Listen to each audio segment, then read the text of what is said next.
журтум амансыздарбы, тынчсыздарбы? Жакшы. Мен балам ооруганына байланыштуу май айынан бери ушинтип ооруп доктурга жатып калдым. Эми ошо оору кыйла аракет кылдык эле аракетибиз эме болбой бөйрөк иштен чыгып калыптыр. Эми ушул бөйрөктү пересадка кылышка деп врачтар айтып атат. Ошонун эмеси менен пересадканын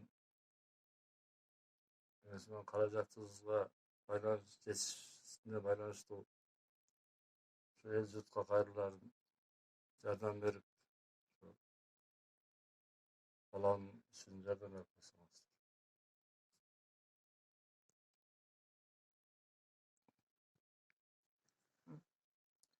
Саламатсыңарбы?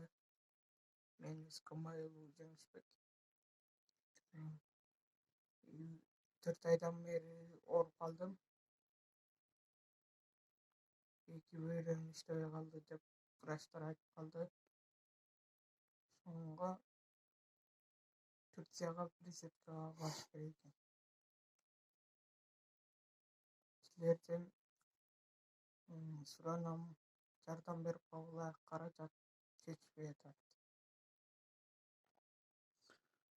Кайдыгер карабаган урматтуу мекендештер, Жеңишбек инибиздин жакшы болуп кетишине өз салымыңыздарды кошуп койсоңуздар. Саламатсыздарбы, мекендештер? Биз дагы боореке балабыз ооруп калып, Исканбай уулу Жеңиш муну башталыш оорунун башталып, васкулит деген оору менен ооруган 2 жыл мурун.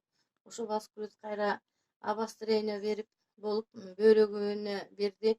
Ушул 2 бөйрөгү тең иштебей калганына байланыштуу доктурлар пересадка почка кылгыла деп бизге акыркы жыйынтыгын айтып атат. Ошон үчүн ата-энесинин болгон каражатынын баарын салышты. Ошого пересадка почка кылып Турцияга же Индияга барыш үчүн аябаганда көп акча керек экен. Урматтуу мекендештер, элим, журтум, ушу жаш балага өз 15 эле жардамыңыздарды берип койсоңуздар, Алла ыраазы болсун. Биз сиздерден суранабыз, аздыр көптүр ким канча колунан келсе ошончосун берсеңиздер жакшы болот эле. Балабыз жаш, кичинекей болуп атат. Сураныч, ким жардам берсе Алла ыраазы болсун.